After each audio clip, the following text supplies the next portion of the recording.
Assalamualaikum warahmatullahi wabarakatuh. Waalaikumsalam. Alhamdulillah wassalatu wassalamu ala Rasulillah. Rabbi shrah li sadri wa yassir li amri wahlul 'uqdatam min lisani yafqahu qawli yafqahu qawli yafqahu qawli. Subhanaka la ilma lana illa ma 'allamtana innaka antal halimul hakim. Subhanaka la ilma lana illa ma 'allamtana innaka antal halimul hakim. Subhanaka la ilma lana illa ma 'allamtana innaka antal halimul hakim. La haula wala quwata illa billah. La haula wala quwata illa billah. La haula wala quwata billah.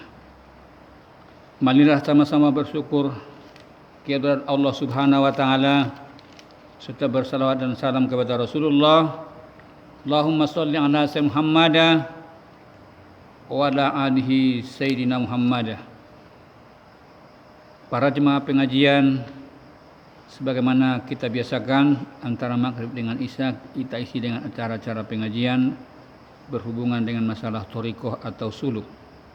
Maka pada malam hari ini kita akan ambil topik berguru kepada Allah. Para jemaah pengajian, orang-orang thariqat bisa berguru kepada Allah, yaitu dengan jalan membersihkan hati. Apabila hati sudah bersih atau bening, maka hati akan diisi oleh para malaikat dan setan akan menjauh daripadanya. Kalau dia sudah dihuni oleh para malaikat, maka hati itu bisa langsung berhubungan dengan Allah, sehingga hati itu kadang-kadang bisa berkomunikasi dengan alam gaib, seperti misalnya alam para malaikat, alam jin, alam-alam ruh orang-orang yang telah meninggal dunia, ataupun dengan arwah para nabi yang telah mendahului kita, dengan jalan membersihkan hati. Jadi modal berguru kepada Allah adalah dengan jalan membersihkan hati. Ingat, qad aflaha man tazakka. Kata Allah, sungguh beruntung orang membersihkan hatinya. Sebagaimana kita ketahui, Allah itu adalah sebenarnya maha guru. Jadi sebenarnya yang di perguruan tinggi itu kurang cocok kalau disebut namanya guru besar.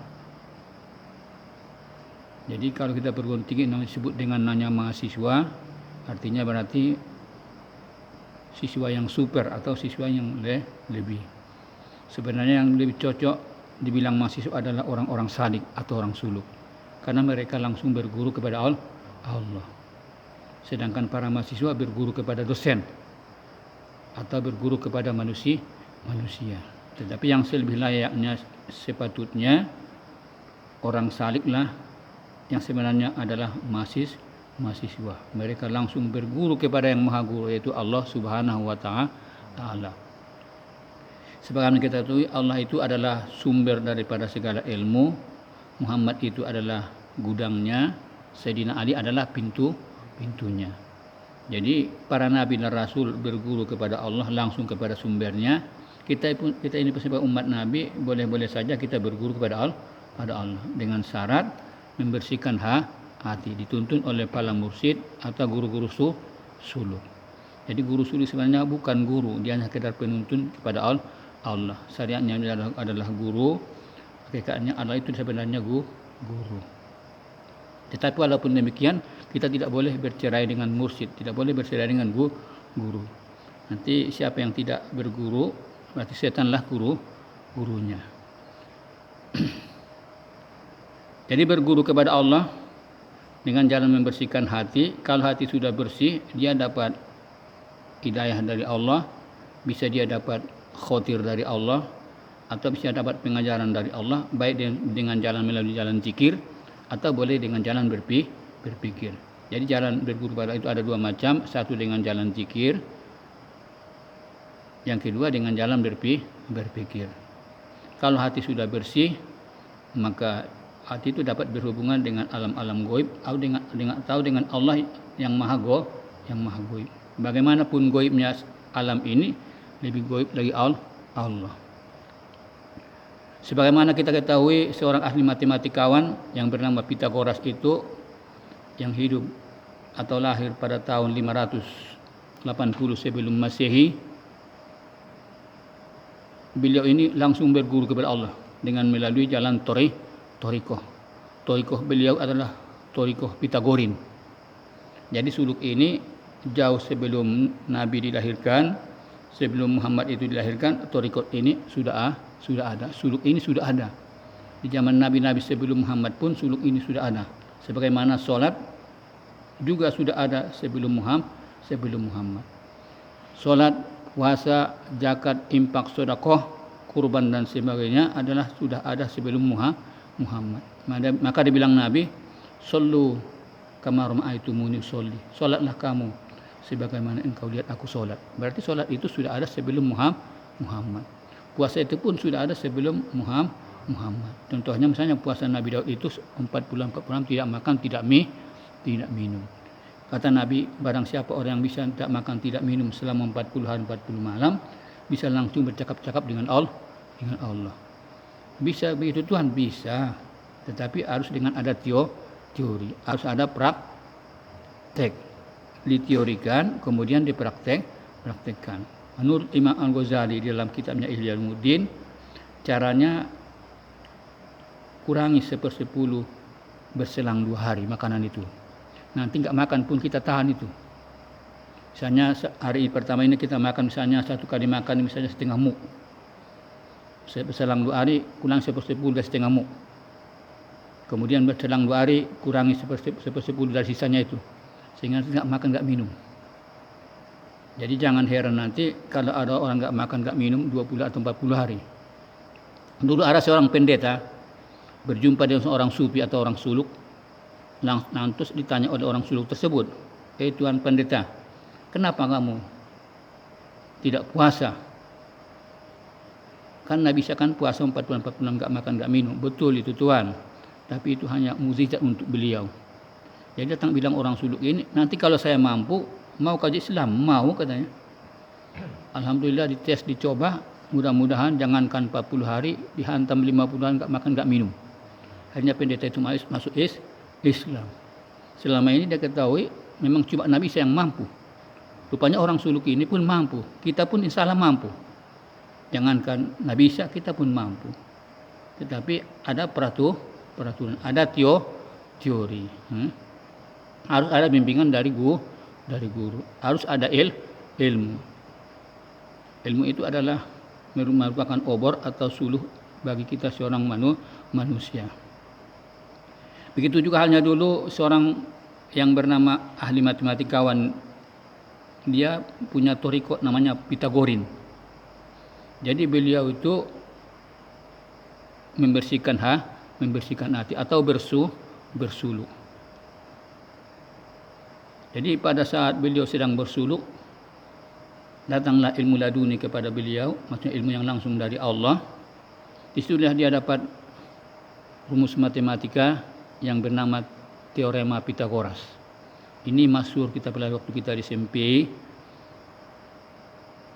Di mana waktu kita di SMP kita ketahui menurut teorema Pythagoras, kuadrat sisi miring sama dengan jumlah kuadrat sisi yang 2 lagi. Pada segitiga siku-siku, kuadrat sisi miring sama dengan jumlah kuadrat sisi yang 2 lagi. Ingat kalau misalnya suatu garis yang berpotongan dari sebuah bidang datar, kemudian dari ujung garis itu ditarik garis lurus ke barat bidang, maka terjadilah namanya segitiga siku. Garis yang diposisikan disebut dengan proyektum, garis memoreksi disebut dengan proyektor, aslinya disebut dengan proyeksi. Karena dia ada 2 segitiga, berarti 3 sisi, maka kita peroleh 6 buah perbandingan. Pertama namanya sinus, yaitu proyektor per proyektum, kemudian kosinus, proyektum per proyeksi, kemudian tangen, proyektor per proyeksi. Kemudian baru kebalikan yang 3 lagi, sehingga diperoleh sekan, kosekan dan kotangen. Jadi beliau mendapat rumus tersebut langsung dari Allah. Jadi gurunya Allah. Belum ada manusia pada itu yang mengetahui. Jika diketahui dalam sebuah segitiga siku-siku, diketahui dua sisinya, maka yang lain tidak dapat diketahui. Maka beliau tidak mendapat karena ilmunya langsung dari Allah. Berarti Pitagoras itu berlangsung berguru kepada Allah. Guru Allah lah gurunya. Sebenarnya kita setiap manusia ini, sebenarnya kita kadang-kadang mendapat ilmu dari Allah langsung, cuma tidak sadar kita. Jangankan kita, binatang itu pun demikian. Pada saat-saat tertentu binatang itu pun dapat berguru kepada Allah. Misalnya ada suatu gerakan-gerakan tertentu dalam kehidupannya yang langsung dari Allah. Kita manusia itu pun demikian, cuma kan tidak sadar. Di saat hati kita bersih, kan Allah itu memberikan ilmu kepada kita. Jadi lebih-lebih kita bersuluk. Kalau kita dalam menjaga hati selalu bersih kepada Allah, maka Allah itu akan menitipkan ilmu yang langsung dari Allah. Namanya ilmu laduni. Ilmu yang langsung dari Allah, bukan dari Al-Quran, bukan dari hadis, dan bukan dari guru, bukan daripada nabi, bukan daripada manusia yang lain ataupun binatang, langsung dari Allah. Itulah contohnya salah satu orang yang mendapat ilmu langsung dari Allah, namanya Pitagoras. Mungkin orang matematika tahu dia itu, namanya Pitagoras itu adalah seorang ahli matematika. Masih banyak lagi orang-orang matematika yang dapat langsung ilmu dari Allah, misalnya Stewart, Menelaus, Apollonius dan sebagainya. Kemudian pernah suatu saat Nabi dengan bersama sahabatnya, mereka pergi jalan-jalan antara satu kampung dengan kampung yang lain. Kemudian pas menyampai suatu kampung, beliau itu para nabi dan rombongannya itu keputusan bahan makanan. Maka Nabi dan sahabatnya itu mohon bantuan kepada orang kampung supaya diberikan bantuan. Lantas orang kampung tidak ada yang memberi. Rupanya dengan kudrat irada Allah, rajanya itu disengat oleh tawon sehingga dia sakit-sakitan, dicari dukun satu kampung itu tidak bisa mengobati. Kemudian datanglah utusan dari kampung tersebut memohon kepada Rasul dan rombongannya supaya raja itu dibantu atau ditolong atau diobati. Kemudian utusan minta, siapa di antara kalian yang mampu mengobati raja kami? Karena raja kami itu disengat oleh tawon, seluruh datu enggak ada yang bisa mengobati, dukun. Maka unjuk tangan, itu Said Al-Hudri. Kemudian dibilang Said Al-Hudri, saya bisa mengobati tapi dengan syarat. Apabila nanti sembuh, kami dikasih hadiah unta. Siap, kata orang kampung. Jadi kemudian setelah diobati, didoalah air itu dengan Al-Fatihah, maka sudah itu disuruh minum sama rajanya itu, alhamdulillah insya Allah dia menjadi sembuh. Ingat, yang menyembuhkan itu sebenarnya bukan air, bukan Said Al-Hudri, tapi Allah. Maka dibilang Nabi, apabila tepat obat itu dengan penyakitnya dengan izin Allah atau dengan kata lain biiznillah, maka dia sembuh dengan izin Allah. Jadi akhirnya tidak ada yang menyembuhkan kecuali Allah. Tidak ada yang mematikan kecuali Allah. Tidak menghidupkan kecuali Allah. Tidak dapat menggerakkan kecuali Allah. Itulah zikir orang-orang toriko. Itulah zikir orang-orang suluk.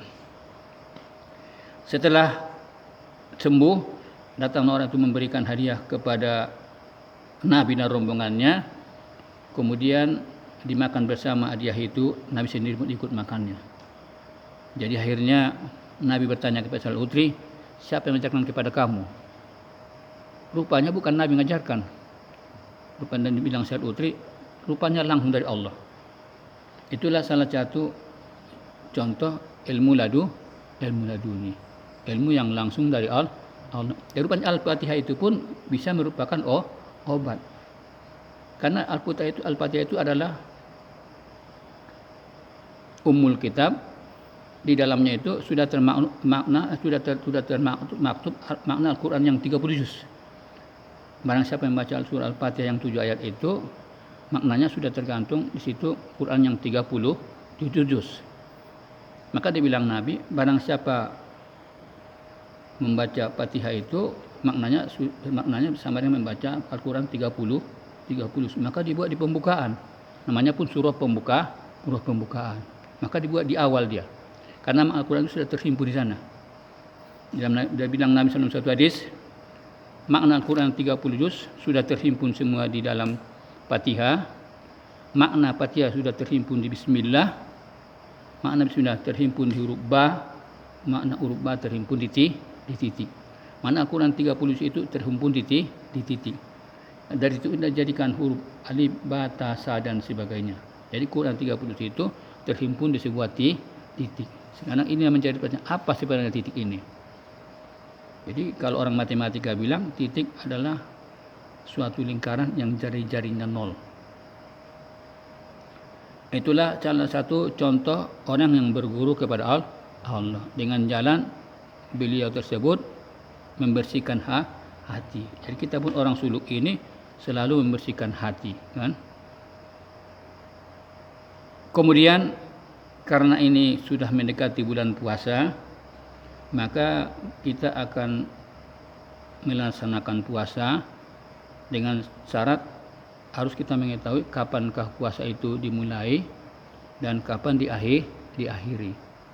Ini ada dua pandangan cara menentukan kapan awal puasa dan kapan awal setiap bulan. Ini dengan dua pandangan. Satu bisa dengan cara ruqyah, yaitu dengan kasat mata telanjang, atau dengan pakai mikroskop, atau dengan teleskop, atau dengan teropong bintang.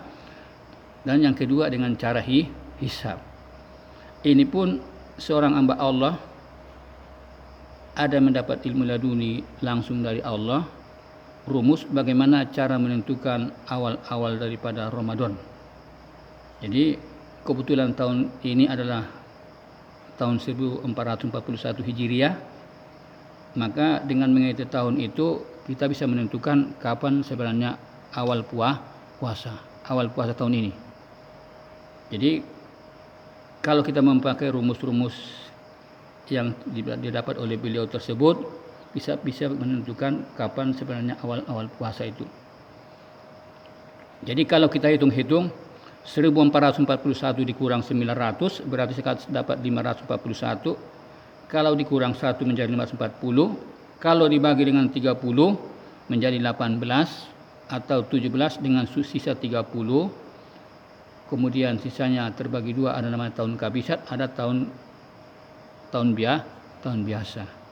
Jadi kalau kita kalikan menurut perhitungan ahli orang matematika, 17 kali 5 85, 11 kali 5 55, 19 kali 4 sama dengan 36, kalau jumlahkan terusnya menjadi 216. Kalau ditambah dengan 1 menjadi 217. Kalau dibagi dengan 7 dapatnya 31 atau 30 sisa 7. Jadi kalau kita hitung-hitung, kalau sisa 7 kita perhitungkan mulai dari awalnya adalah minggu, Senin, Selasa, Rabu, Kamis, Jumat, Sabtu. Berarti tahun ini 1 Muharram tahun ini jatuh pada hari Sabtu. Nah, coba kita lihat kemari. Ini jadi kalau dia tahun Masehi, ini perhitungannya. Januari, Februari, Maret, April, Mei, Juni, Juli, Agustus, September, Oktober, November, Desember. Setiap yang tinggi-tinggi adalah 31. Yang di bawah semua adalah 30 kecuali Februari. Kalau Februari 28 atau 29. Kalau di tahun panjang atau tahun kabisat dia menjadi 29. Sekali 4 tahun dia menjadi 29. Kalau dia tahun KB tahun masih. Kalau dia tahun Hijriah ini apanya kodenya? Kode etik kaidah tangan kiri. Coba di kemari. Januari, Muharram, Safar, Rabiul Awal, Rabiul Akhir, Jumadil Akhir, Rajab, Sa'ban, Ramadan. Ulang. Syawal, Dzulqa'dah dan Dzulhijjah. Ulangi. Muharram, Safar, Rabiul Awal, Rabiul Akhir, Jumadil Awal, Jumadil Akhir, Rajab, Sa'ban, Ramadan. Ini Ramadan ya. Pangkal ini Ramadan, Syawal, Dzulqa'dah, Dzulhijjah. Coba kita lihat kapan puasa. Tadi 1 Muharram harinya hari Sabtu tadi kan. Sabtu, Minggu, Senin, Selasa, Rabu, Kamis, Jumat, Sabtu, Minggu, Senin, Selasa, Rabu, Kamis. Jadi nanti 1 Ramadan adalah hari Kamis. Coba kita lihat hari raya. Kamis, Jumat, Sabtu. Nanti kita hari raya hari Sabtu. tahun ini. Jadi nanti satu Ramadan 1441 Hijriah jatuh pada hari Kamis. Kemudian satu Syawal atau Idul Fitri jatuh pada hari Sabtu. Paham kan? Cuma sekarang ini menurut hisab. Ilmunya ini langsung dari Allah. Ilmunya ini langsung dari Allah kepada hambanya mungkin yang dikasihinya. Kemudian sehingga kita menentukan walaupun 1000 tahun akan datang bisa kita menentukan kapan awal puasa, kapan satu Syawal, kapan kita hari raya haji. Asal sudah dapat satu Muharram semua sudah dapat ditentukan kapan Ramadan, kapan Syawal, kapan Idul Adha. Cuma nanti bedanya dengan orang-orang yang memakai dengan ruqyah, mereka dengan memakai teropong bintang atau misalnya dengan dengan benda-benda oda optik. Ada beda sedikit. Bagi orang-orang yang mempergunakan kasat mata atau teropong bintang, mereka tidak mengakui kalau 2 derajat masih 2 derajat di bawah, 2 derajat ke bawah, orang itu tidak mengikut satu Muharram, satu Ramadan. Kalau secara matematik, jangankan 2 derajat, sedangkan 0,1 sudah termasuk. Asal dia sudah di atas 0, sudah masuk. Maka sering kadang-kadang puasa orang-orang pemerintah atau orang umum atau orang memakai kasat mata teropong bintang sering termakan 1 hari, meleset 1 hari. Kalau kita puasa duluan, nanti saat kita berbuka udah masuk Ramadan. Jadi kita tidak termakan Ramadan. Kalau biasanya orang memakai kasat mata datang duduk puasa itu baru berpuasa. Jadi misalnya kalau orang itu puasa pada hari Jumat, jadi pas nanti jam 6 sore kita misalnya sholat maghrib, mereka itu belum puasa, padahal termasuk berok baru puasa, baru termakan 1 hari. Maka biasa orang itu sering 29, kita 30. Sebenarnya Ramadan harus 30, karena ini penghulu segala bulan. Nah, namanya suhudus suhur, artinya penghulu segala bulan. Penghulu segala hari adalah Jumat.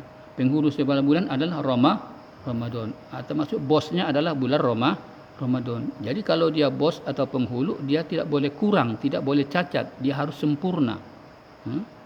Jadi dibilang Quran ini syahrul Ramadan alladzi unzila fihil Quran. Jadi di akhir dia walitukmilul iddata walitukabbirullaha ala ma hadakum. Hendak dan kesempurnakan hitungan Ramadan itu. Berarti dia harus 30. Jadi kalau kita hitung-hitung 1 tahun Hijriah itu 354 hari. 354 hari. Kalau dibagi dengan 12 bulan, dia menjadi 29,52. Secara matematik pun ini harus 30, cenderung kepada pembulatan ke atas. Jadi sudah ditegaskan dalam Al-Quran, sesuai dengan matematika, sesuai akal, dia harus dibulatkan ke 30. Maka menurut Al-Quran, Ramadan itu harus 30. Karena dia adalah penghulu segala bulan. Ya? Jadi dari Al-Quran jelas bahwa Ramadan itu harus 30. Jadi kalau Ramadan sudah 30 berarti Syawal menjadi 29. Dzulqa'dah menjadi 30. Begitu seterusnya. Itulah apanya patokannya. Jadi yang menentukan segalanya adalah sudusud, yaitu bulan Ramadan. Karena dia bosnya. Karena dia menentukan, dia penghulu segala bulan. Jadi kalau dia penghulu sebulan, dia menentukan segalanya. Jadi kalau sudah Ramadan 30, maka pasti Syawal 29, pasti Dzulqa'dah 30. Begitulah seterusnya, bergilir dia. Paham kan? Jadi kalau bulan Ramadan ini nanti kita berkutan hari Kamis, kita hari raya hari apa? Hari Sabtu 30 dia. Jadi kalau 30 jatuh nanti 1 Syawal 30 pas hari Sabtu. Sekarang tumbuh pertanyaan, bagaimana hukumnya? Orang umum menyatakan hari Jumat, kita menyatakan hari Kamis pendapat kita. Kita tidak boleh ikut orang lain. Kalau sudah kita punya ilmu, kita tidak boleh membeu kepada orang lain. Kecuali tidak punya ilmu. Ini kan amanah dari Allah. Kalau Allah sudah memberikan ilmu kepada kita, tidak boleh kita tinggalkan. Berbeda dengan orang yang tidak punya ilmu, boleh ikut-ikutan kepada orang yang berilmu. atau boleh ikut-ikutan kepada orang banyak. Sama halnya misalnya kalau kita mau sholat, kita harus bisa menentukan di mana posisi mana arah kiblat. Kita mau mendirikan sholat, misalnya sholat zuhur, kita harus sebenarnya menurut peraturan sebenarnya kita harus mengetahui di mana sebenarnya arah kiblat. Tapi seandainya kita tidak tahu sama sekali, misalnya sedang di laut atau sedang misalnya bangun tidur dari tempat tidur, kita mau sholat, tidak tahu arah kiblat, mau kemana kita berarah kiblat? Di sini datang garansi dari Allah. Kita boleh mengarah kemana-mana pun asal menurut kita itulah arah kiblat. Itu namanya daripada. Itu namanya keluasan rahmat Allah. Ini pun demikian bagi mereka yang tidak pandai berhitung, tidak pandai berhisab, boleh dipakai dengan mata. Maka dibilang Nabi, kalau nampak bulan berpuasalah kamu. Begitu juga kalau nampak nanti bulan berhari rayalah kamu. Itu bagi mereka yang tidak punya ilmu. Bagaimana kalau seandainya tidak pernah nampak bulan? Bagaimana? Apa kita wajib berpuasa? Berarti kan situlah kelemahannya. Jadi kalau orang yang pandai menghitung atau orang pandai berhisab, dia tidak perlu nampak bulan. Yang penting dia bisa menghitung melalui rumus-rumus atau misalnya dengan teori. Paham kan? Jadi kalau kita sudah dapat menghitung seperti ini, kita tidak boleh ikuti orang lain. Kita tidak boleh membiarkan orang lain. Ilmu ini pun ada rezekinya. Karena sudah dikitakan Allah, kita harus pertahankan. Tidak boleh kita mengikuti orang lain. Paham kan? Dan nanti kita hari Kamis kita sudah berpuasa. Nanti kalau kita berpuasa memang belum dia pas masuk Ramadan. Karena Ramadan itu bertukar lagi. Kalau dia bulan Arab atau tahun Hijriah bertukar pada jam 12 siang. Kalau dia tahun Masehi, dia bertukar jam 12 malam atau jam 00 atau jam 24. Beda dia kan. Jadi kalau kita nanti puasa di hari Kamis, nanti Jumatnya besoknya itu hari Kamis jam 6, itu sudah masuk hari Jumat kan. Sebenarnya kalau hapanya sudah hari masuk hari Jumat, kita sana sudah buka. Jadi tidak ada 1 menit atau sedetik pun Ramadan itu yang kita tinggalkan. Sedangkan mereka orang umum itu beberapa jam sudah masuk Ramadan itu mereka baru berpuasa. Termakan bulan orang itu. Kita alhamdulillah tidak. Paham kan? Itulah bedanya orang berilmu tidak berilmu. Maka dibilang Nabi, tidak sama orang berilmu dengan orang yang tidak berilmu. Orang yang berilmu diberikan Allah beberapa derajat. Maka wajib menuntut ilmu, terutama ilmu tauhid, ilmu fikih, ilmu tasawuf. Ilmu tasawuf inilah kita pelajari di sini. Atau ilmu suluk atau ilmu tariqat atau ilmu mendekatkan diri kepada Allah, itu semua adalah termasuk ilmu-ilmu mendekatkan diri kepada Allah. Jadi kalau seandainya kita bisa pandai berhitung, boleh kita ikut orang-orang lain. Tetapi ini saya sudah jelaskan sama kalian, banyaknya kita sudah ada patokan bahwa hari Kamis itu termasuk satu Ramadan. Pas kita nanti berbuka sudah masuk Ramadan. Paham kan? Jadi itulah beberapa contoh orang yang mendapat ilmu langsung dari Allah. Kemudian dituangkan dalam bentuk rumus, dibuat dalam satu kitab sehingga orang-orang lain pun dapat mempergunakannya. Bagaimanapun sulitnya mempergunakan rumus Pythagoras, itu lebih sulit lagi ini. Karena rumusnya ini langsung dari Allah. Kita ingat sebagaimana kita ketahui setiap benda langit berputar mengelilingi matahari. Ingat langit itu terdiri beberapa galaksi. Kalau kita ini hidup di dalam galaksi namanya galaksi apa namanya? Bima Sakti. Pusatnya adalah matahari. Kemudian matahari itu sebagai pusatnya gugusan Bima Sakti. Kita ini adalah planet ketiga. Bumi planet ketiga. Kemudian bumi ini ada lagi planetnya yaitu bernama bulan. Di samping kita mengelilingi matahari dalam berbentuk elip, begitu juga nanti bulan mengelilingi. Jadi pas nanti 1 tahun 365 sempurna 4 hari, kita bumi dapat mengelilingi matahari. Jadi kalau bulan dia 354 sempurna 4 hari. Jadi dalam 1 tahun matahari bulan Arab itu mengejar apa itu 11 hari.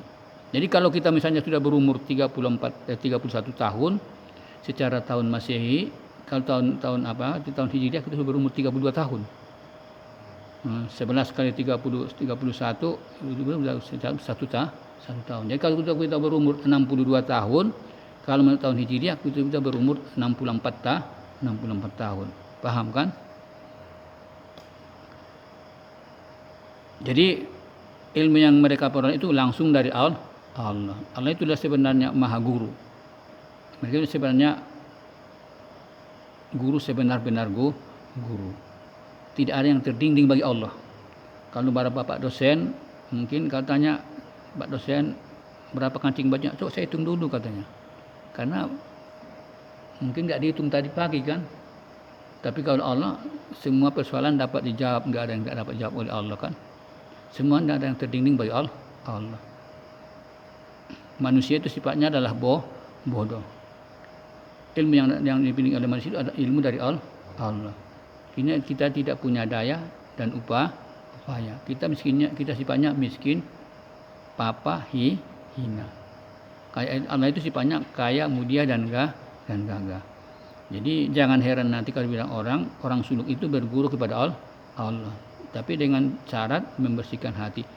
Sekarang menjadi pertanyaan, kalau orang-orang di perguruan tinggi, mereka dapat gelar dari perguruan tinggi misalnya seperti BA, DRS, S1, S2, S3 dan sebagainya, itu gelar dari perguruan tinggi. Karena kita mungkin sudah menamatkan sekolah perguruan tinggi, kita mendapat penghargaan dari perguruan tinggi tersebut, mendapat gelar S1, S2 dan seterusnya. Dari Allah pun demikian. Siapa yang berguru pada Allah, kalau benar-benar bisa juga dapat gelar dari Allah. Cuma enggak boleh dipamer-pamerkan. Enggak boleh dipamer-pamerkan. Sebenarnya hambanya ini benar-benar berguru kepada Allah, Allah pun bisa memberikan gelar kepadanya bagi mereka yang dapat rezeki. Misalnya Nabi itu pun juga gelar. Nabi, Rasul itu juga gelar dari Allah. Kemudian ada lagi Rasul khusus, misalnya Adam Sofwatul itu juga gelar. Ibrahim Khalilul, Musa Kalamul, Muhammad Habibullah, Isa Ruhul. Itu semua adalah gelar dari Allah kepada beliau tersebut. Kita ini pun kalau dengan sungguh-sungguh bisa dapat gelar. Tetapi dengan syarat bersungguh-sungguh, menjaga wajah jadah. Siapa yang bersungguh-sungguh pasti dia mendapat. Ada dapat garansi khalifah, syekh mursyid, wali ini bisa. Tetapi dengan semua dengan izin Allah, semua dengan kullu syai'in indihi biqadari. Semua terjadi dengan takdir Allah. Ada kira-kira pertanyaan? Kalau yang perlu ditanya boleh ditanya.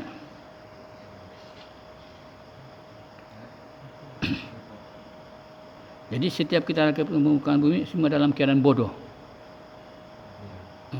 Setiap manusia di dunia ini ada semuanya adalah bodoh. Allah sendiri yang berikan ilmu kepadanya. Ya. Ada pertanyaan? Tidak apa-apa, tanya saja, jangan segan-segan. Dan kalau boleh masalah fikih, boleh masalah tauhid, boleh masalah tasawuf, apa saja pun boleh tanya. Di dalam agama apa saja pun boleh tanya. Cuma satu nggak boleh tanya dalam agama. Kalau dalam agama nggak boleh tanya siapa yang menjadikan Tuhan. Lainnya boleh tanya. Ya mungkin dapat, mungkin tidak kan begitu kan. Jadi kita bermohon kepada Allah, kita diberikan oleh Allah ilmu yang bermanfaat untuk dunia akhir. Karena ilmu ada dua macam ini, ada ilmu bermanfaat, ada yang tidak bermanfaat. Nabi selalu berlindung kepada Allah dari ilmu yang tidak bermanfaat. Guru ada ilmu tidak bermanfaat. Maksudnya itu mudaratnya lebih besar daripada manfaatnya. Nabi selalu berlindung kepada Allah dari ilmu-ilmu yang tidak bermanfaat. Jadi ilmu yang bermanfaat maksudnya ilmu yang mendekatkan diri kita kepada Allah, yang bermanfaat dia. Jadi kalau bertambah ilmu tidak bertambah pendekatan diri kepada Allah, berarti ilmu yang masuk adalah ilmu yang tidak bermanfaat. Sini coba kita tes. suluk ini. Kalau kita sudah suluk, apakah kita makin rajin sholat atau tidak? Kalau makin rajin sholat berarti ilmunya ilmu yang bermanfaat. Kalau kita makin tidak rajin sholat berarti ilmu yang tidak bermanfaat. Sekarang di akhir zaman ini banyak kita lihat sudah sekolah ke perguruan tinggi akhirnya makin malas sholat. Berarti ada racun, ada ilmu-ilmu yang tidak bermanfaat dimilikinya, masuk kepadanya. Dulunya pada saat dia misalnya di Mustofawiyah kelas 1 dan 2 masih rajin sholat. Setelah kelas 6 7 sampai pun enggak mau sholat lagi. Atau kadang-kadang sholat pada-pada kan. Berarti banyak ilmu yang tidak bermanfaat di perguruan tinggi. Itu sebagai alat mentes itu kan. Jadi kalau banyak ilmu yang masuk kepada diri kita tidak bermanfaat, kita akhirnya makin malas sholat. Kemudian ada ilmu yang berkah. Yang maksud ilmu yang berkah itu ilmu yang membuatkan kita ada keinginan untuk mengamalkannya. Kadang-kadang banyak disampaikan ilmu-ilmu yang berasal dari dosen atau misalnya dari seorang ustadz atau mubalik. Kadang-kadang masuk dari kanan, keluar dari kiri. Dipelajari pembinaan Isra Mi'raj, tentang nggak ada pertambahan, nggak ada perubahan. Besok makin kurang orang di masjid. Berarti ilmunya itu ilmu tidak bermanfaat kan? Seharusnya orang makin ramai ke masjid kan begitu kan? Jadi mudah-mudahan alhamdulillah suluk ini setelah kita suluk makin rajin sholat. Berarti ini ada ilmu yang berkah. Ilmu ada keinginan untuk mengamalkannya. Kemudian kita makin mendekat kepada Allah. Berarti ilmu suluk ada ilmu yang bermanfaat. Karena suluk ini sebenarnya kalau kita asal usulnya ini merupakan ilmu yang wajib dituntut. Karena di Quran itu tersebut uskur. Ini kalau kita lihat secara tata bahasa Arab itu sudah masuk bil amar. Kalau namanya perintah amal berarti wajib. Uskur. Ingat aku, ingat Allah, ingatlah. Uskurullah. Itu berarti ingat Allah. Jadi berarti bersuluk ini salah satu sarana yang wajib dituntut. Paham kan? Bukan sekedar sunat. Kalau perintahnya yang wajib, berarti wajib kita amalkan. Kemudian persulukan ini termasuk majelis zikir yang sesungguhnya. Persulukan ini termasuk majelis zikir yang sesungguhnya. Nabi bersabda dalam suatu hadis maksudnya, datangilah majelis zikir. Karena itu dikunjungi oleh para malaikat. Jadi berkunjung kepada persulukan itu termasuk suruhan daripada Nabi. Ini jangan semacam orang Cina. Karena setiap hari Minggu, hari libur orang itu pergi ke Danau Toba, ke Kashmir, ke Bali dan sebagainya untuk menyenangkan hati. Kita enggak perlu rekreasi ke alam, kita rekreasi kepada Allah. Jadi orang suluk itu dia rekreasi langsung kepada Allah. Itu Allah bawa tafakur, tenang dia. Jadi enggak perlu kita mengeluarkan duit, enggak perlu kita mengeluarkan waktu, buang keringat dan sebagainya untuk mendapatkan ketenangan. Ala bidzikrillah tatma'innul qulub. Ketahui dengan berzikir hati menjadi tenteram. Jadi menenteramkan hati itu cukup dengan berzikir. Enggak perlu ke Danau Toba, enggak perlu ke Kashmir, enggak perlu ke Paris, enggak perlu ke bulan, ke bintang dan sebagainya. Karena ketenangan itu di hati. Ala bidzikrillah tatma'innul qulub. Jadi kalau hidup mau tenang, menjadi orang kaya yang sesungguhnya, tuntutlah ilmu tarekat. Maka dibilang Nabi, kaya sebenar-benar kaya itu bukan banyak duit di tangan, tetapi kaya hati.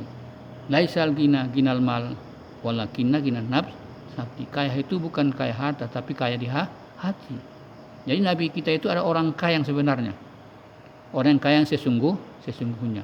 Walaupun dia tidak berduit. Buktinya ada 200 orang di Masjid Nabawi, Nabi persiapkan hanya kerjanya berzikir. Kerjanya hanya makan tidur dan berzikir. Tidak kerja, makan minum sebanyak 200 orang. Belum ada manusia berbuat seperti itu kecuali Nabi sampai akhir zaman. Berarti Muhammad itu orang terkaya di dunia. Tapi kalau kita lihat segi duit, orang terkaya adalah Nabi Sulaiman. Tidak ada tandingannya, itu kaya duit. Tapi kaya hati adalah Muhammad Rasulullah. Tidak ada bandingnya. Orang yang paling dekat kepada Allah, karena Allah itu sifatnya kaya, maka dia pun menjadi kaya. Siapa yang dekat kepada orang kaya, maka dia menjadi kaya. Siapa yang mendekat kepada yang maha kaya, maka pun dia menjadi kaya. Jadi buat apa kita mencari-cari duit? Carilah yang menjadikan duit itu, yaitu Allah. Paham? Ada kira-kira pertanyaan sebelum kita tutup? Ya, silakan. Ya.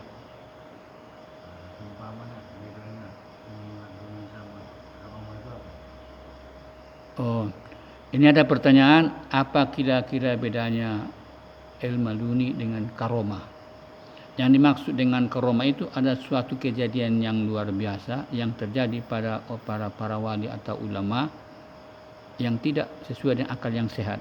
Misalnya diambilnya batu menjadi kayu secara tiba-tiba, bukan karena jampe-jampe. Karena dia berhubungan dengan jampe itu mungkin ilmu laduni atau ilmu dunia. Nah, jadi, kalau itulah kira-kira yang dimaksud dengan ilmu apa itu tadi, yang dimaksud dengan karomah itu suatu kejadian yang luar biasa yang tidak sesuai dengan syariat, tidak sesuai dengan akal yang sehat, terjadi pada diri orang-orang alim atau para ulama. Kalau terjadi pada diri Nabi disebut dengan mukjizat. Kalau orang-orang yang jahat disebut dengan istidrak, kan? Kemudian yang dimaksud dengan ilmu laduni itu ilmu yang langsung dari Allah. Ini memang pemberian Allah juga. Cuma itu bisa dimilikinya terus. Jadi kalau karomah sifatnya sementara, tidak bisa direkayasa lagi, tidak bisa diulang lagi, tidak bisa didemonstrasikan lagi. Jadi kalau ilmu dunia bisa didemonstrasikan. Coba lihat ini bisa terjadi. Ditunjuk nyala itu bisa turun hujan. Dan ditunjuknya bisa ada api. Itu namanya istidrak. Kalau karomah atau mukjizat itu tidak terulang lagi. Paham kan? Kalau misalnya ilmu laduni tadi diberikan Allah kepada kita, langsung milik kita selamanya. Setiap ilmu laduni dibawa mati. Karena ilmu laduni langsung dari Allah, karena dari yang maha hidup, maka kita bawa dia sampai mati, tidak akan lupa selamanya. Tapi kalau ilmu yang berasal dari guru atau dari buku, tinggal di otak, bisa lupa, bisa teringat.